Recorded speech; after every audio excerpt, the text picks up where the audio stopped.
little update video.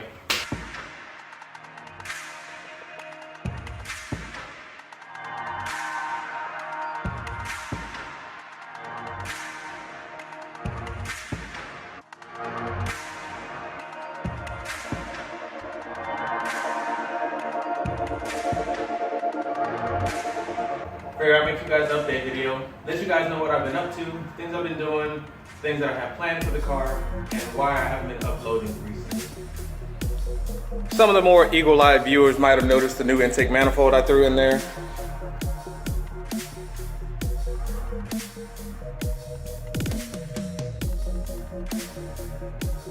And since I had it in there, I started noticing a few things that I'd like to change. So that's one reason I haven't been uploading or doing anything lately. I got a lot of little details that I want to cover with this thing. Things that I want to change up. For instance, obvious things like the intake piping that's going to run down here. I'm going to keep the tucked radiator in there, right in the center, and then just run a new intake piping down through here and around the radiator, just like that, and cut out a little section right here. I'm not going to have it stick out from the front bumper, but I'm gonna have it tucked in nicely behind there. So that's one thing. Another thing from the last video where I put that hose in that returns from here down there. After I started looking at it, I just really didn't like the way it looked at all. Especially since I have all the AN lines everywhere else in the bay. So I figured I'd grab new fittings for that, turn that into AN line as well. So that's something I'm gonna redo. Another change I made is I added this new K-Tune fuel filter right here. This big boy. Got that thing installed. Redid the fuel lines for it. Trying to make it nice and neat. A lot of people ask me where I have my fuel pressure regulator. It's mounted right here, way down below, so it's kind of tucked in the back.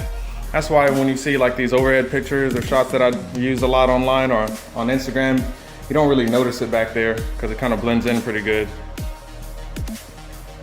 Did that. I'm gonna change up my throttle cable. I have the adjustable one and it's like barely long enough to reach and I just don't feel comfortable with that. So I'm gonna grab the longer version that they have available now for the center feed, throw that thing in there, redo my AN line for the radiator hose for the lower one.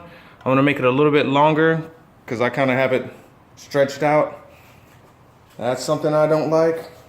As you can tell, I whine and complain about my engine setup a lot. And that's the main reason that I'm down for so long. I mean, I could just drive it. I even posted a video the other day of me starting it up for everybody.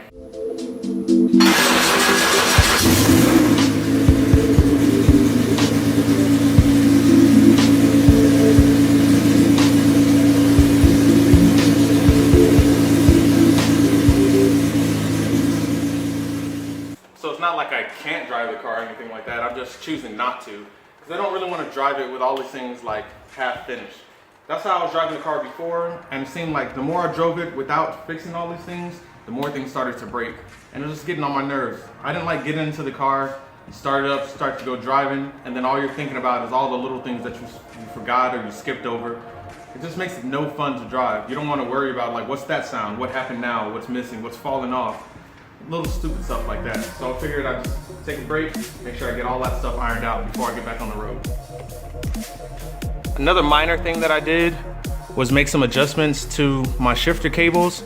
Nothing to do with the shifter box itself or the shifter, but I rerouted the lines through here and made them a little bit smoother as they come out of the firewall. So now they have a nice smoother bend. Sometimes when you have those things bent up too much, it feels a little more stiff and it's a little bit harder to drive. So that's something I changed up and it feels nice now. Shifting is real smooth, real good. So I'm happy with that. I still want to get a front splitter for it. I'll probably go with Dev Sport again, like I have the side skirts on here. I want to do that and see if I can make it fit with the traction bar down there. I think I can if I make a little bit of adjustments to it. I think I can slide the bracket for the splitter in between the brackets for the traction bar and just make it work like that. I'll try to rig something up. That's something I'll definitely do a video over. And I have a few more things in the mail on the way. And as those things come, I'll try to catch some video of it. And I'd rather put all that stuff together in one big video instead of a bunch of small, stupid videos of like a 5-minute install, trying to stretch it out and making it to something really boring that you don't want to watch. So that's what I've been up to. The car is fine and good. It's just me basically crying and complaining about everything. And that's the only reason I'm not back on the road with it. Don't mind the engine shakiness on that startup video I showed. It's only because I don't have the rear bracket in, but once I put that in, the engine's probably not gonna move much at all. It's gonna be just like before. I mean, really, only performance mod that I really changed that makes a major difference is the intake manifold. If you guys got any other questions, hit me up in the comments, talk trash, blow me up on Instagram like you guys been doing. I really appreciate all the feedback you guys are giving me. I try to bring you guys some more content. See, I respond to everybody, so go ahead and hit me up with whatever you wanna know. And thanks for all the new subscribers. I really appreciate it. We hit 8,000. That's freaking awesome. I really appreciate you guys.